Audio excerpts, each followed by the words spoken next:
নমস্কার, আমি চন্দন প্রধান, শালবনী বিধানসভার অন্তর্গত পশ্চিম মেদিনীপুরের ১৫৩ নম্বর বুথের বুথ সভাপতি কথা বলছি। প্রথমত আমি नमस्कार। নমস্কার জানাই এবং আমার প্রণাম জানাই আমাদের আদরণীয় বিশ্ব জনপ্রিয় নেতা মাননীয় মোদিজিকে। मैं चंदन प्रधान बोल रहा हूँ। मैं सालबनी विधानसभा के 153 नंबर बूथ के बूथ अध्यक्ष बोल रहा हूँ। मैं आपको नमन करता हूँ, प्रणाम जनाता हूँ। चंदन बाबू, आप तो एकदम नौजवान है और इतने सालों से पार्टी के काम में लगे हैं। और सुना है कि आप अपने बूथ पर हर बार विजयी होकर के निकलते हैं, तो इसका मतलब कि आप जमीन पर बहुत पक्का काम करने वाले व्यक्ति है। मुझे विश्वास है कि आपसे और भी जो बूथ के कार्यकर्ता होंगे उनको भी बहुत कुछ सीखने को मिलता होगा। চন্দন বাবু, এতদিন আপনি কাজ করছেন পার্টির সঙ্গে এবং এটাও আমার কাছে খবর আছে যে আপনি বুথে প্রত্যেকবার যেতেন। তার মানে আপনার বুথে আপনার যে সংগঠনের মজবুতি সেটাও খুব ভালোভাবে বোঝা যাচ্ছে। আপনি আপনার বুথের সমস্ত কর্মীদের সঙ্গে নিয়ে কিন্তু এগিয়ে যাবেন। अच्छा चंदन बाबू, ये जी सर। पश्चिम बंगाल में घुसपैठियों के कारण लोगों में एक बहुत बड़ी चिंता है। कई इलाकों में तो ये डेमोग्राफी के लिए खतरा बन गए हैं। भाषा बोली में बहुत बड़ा अंतर आने लगा है। आप बताइए, आपसे लोग इस विषय पर क्या बात करते हैं और हमने अपने घोषणा पत्र में जो वायदे किए हैं उसका क्या रिस्पॉन्स है? চন্দনবাবু, পশ্চিমবঙ্গে অনুপ্রবেশকারীদের জন্য একটি বড় চিন্তা হয়ে দাঁড়িয়েছে সাধারণ মানুষের কাছে। অনেক এলাকায় এটা জনসংখ্যার একটা বড় চিন্তার বিষয় হয়েও কিন্তু দাঁড়িয়েছে। ভাষা বলা এবং সেই মাধ্যম সেটারও কিন্তু বেশ কিছু পরিবর্তন চলে এসছে বাংলা ভাষার বলার মধ্যেও। আপনি বলুন, আপনার সঙ্গে যখন সাধারণ মানুষের এই বিষয় নিয়ে কথা হয়, তারা কি বলে?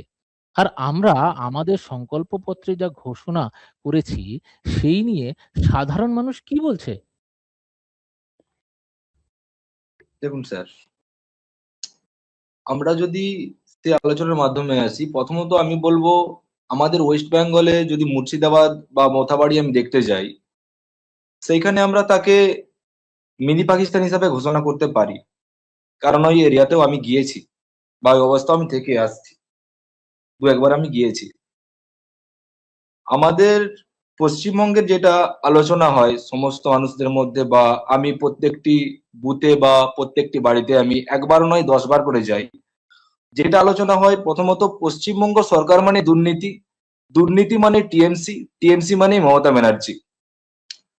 এটা শুধু আমরা দুর্নীতি বলবো না, বলবো রেশন দুর্নীতি থেকে শুরু করে আবাস যোজনা দুর্নীতি, সিন্ডিকেট রাজ, তোলাবাজি, গরু পাচার, কয়লা পাচার, তোলাবাজি, কাটমানি, রাজনৈতিক হিংসা, শিক্ষা ব্যবস্থা, নারীর কোনো নিরাপত্তা নেই, শিল্প তো নেই, ছেড়ে দিন, শিল্পর কথা ছেড়ে দিন, বেকারত্ব, বেকারত্বর মধ্যে আছে বেকার ভাতা। তো আমাদের পশ্চিমবঙ্গের মানুষ চাইছে বা আমার বুথ স্তরের মানুষ চাইছে টিএমসি সরকারকে উপড়ে ফেলে দিতে এবং আমাদের বিজেপি সরকারকে নিয়ে আসতে।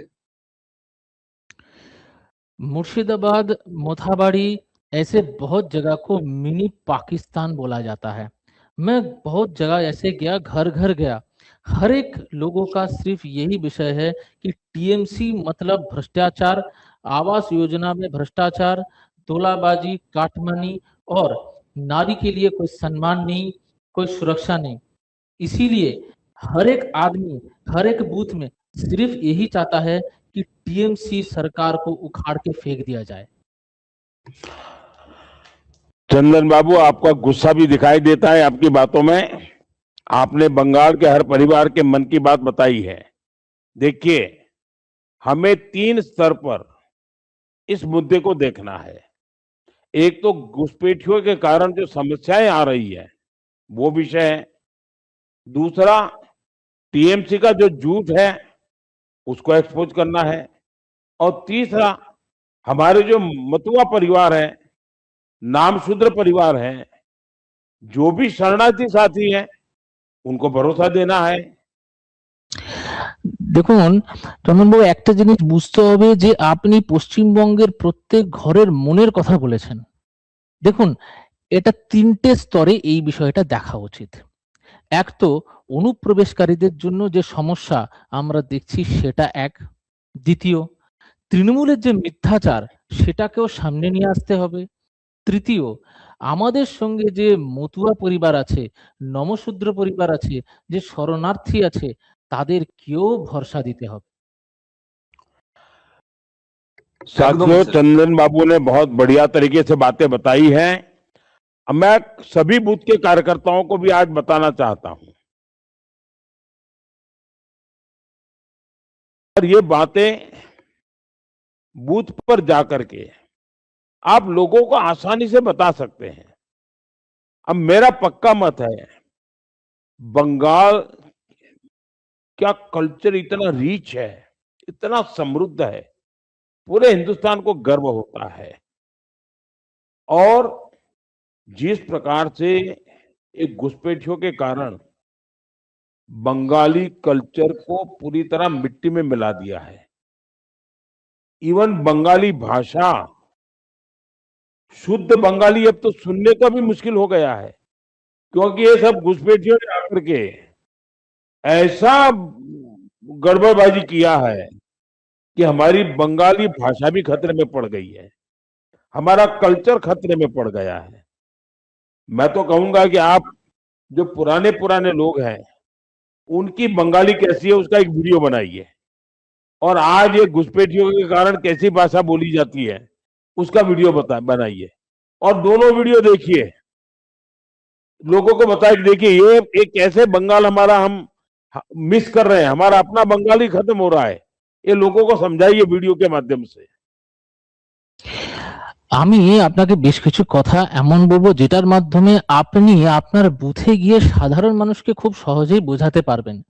প্রথমে আপনি তাদের এটা বোঝান যে তৃণমূল এবং অনুপ্রবেশকারীদের পশ্চিমবঙ্গে স্থান দেওয়া এটা একটি ইন্ডাস্ট্রি তৈরি হয়ে গেছে শুধু না, যে আমাদের সংস্কৃতি কালচার যেটা এত সমৃদ্ধ পশ্চিমবঙ্গ এবং পশ্চিমবঙ্গ আমাদের গর্ব, সেটা মাটিতে মিশিয়ে দিয়েছে এই পশ্চিমবঙ্গের তৃণমূল সরকার।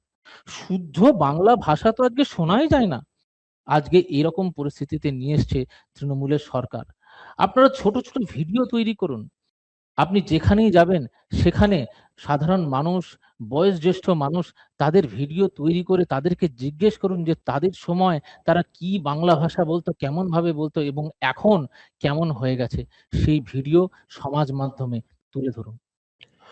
देखिए, आप लोगों को समझाइए कि घुसपैठिए ऐसे नहीं आ रहे हैं, ये टीएमसी की योजना से आते हैं, क्योंकि टीएमसी को लगता है कि घुसपैठिया आएगा, वोट देगा और सरकारें बनती रहेगी।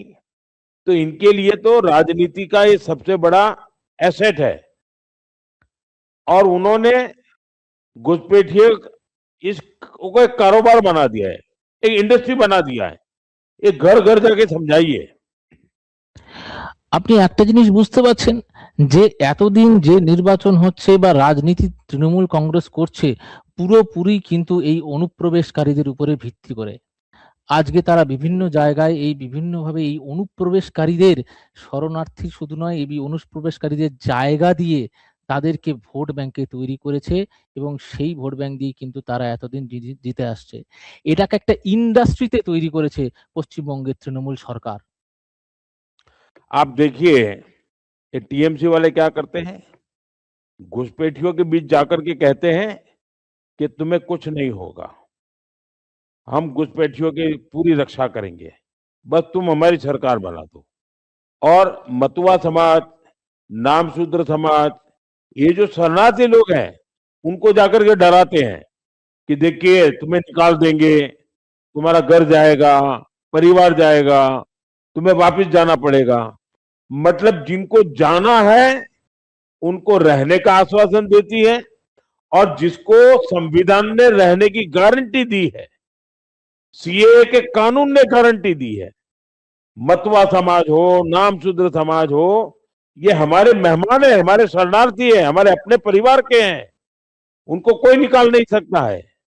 ये बात हमें हर जगह पे जाके बताना कि मोदी की गारंटी है, मतवा नामशूद्र ऐसे किसी को भी भारत से नहीं निकाला जाएगा। যারা আজকে এখানে অনুপ্রবেশকারী তাদেরকে এখানে সমস্ত রকম সরকারি ব্যবস্থা দিয়ে রাখা হয়েছে রাজার হালে, যাতে তারা তাদের ভোট ব্যাংক হিসেবে কাজ করে। আর যারা আজকে আমাদের এখানে শরণার্থী, মতুয়া, নমশূদ্র, যাদের এখানে থাকার পূর্ণ অধিকার আছে, তাদেরকেই বলা হচ্ছে যে তাদেরকেই আজকে বেরিয়ে যেতে হবে। আপনাকে সকল শরণার্থী যারা আছে তাদের কাছে তৃণমূলের এই মিথ্যাচারের বিষয় অবগত করতে হবে। মতুয়া হোক বা নমশূদ্র হোক বা অন্যান্য শরণার্থী, আপনাদের বোঝাতে হবে যে সিএ এর মাধ্যমে তাদের এবং সংবিধানের মাধ্যমে সমস্ত রকম সুবিধা গ্যারেন্টি দিয়েছে। টিএমসি ওনার কিচ্ছু করতে পারবে না, এটা মোদির গ্যারেন্টি। चंदन बाबू, बहुत अच्छा लगा आपसे बात करके। आप जैसे नौजवान हमारी पार्टी की बहुत बड़ी ताकत है।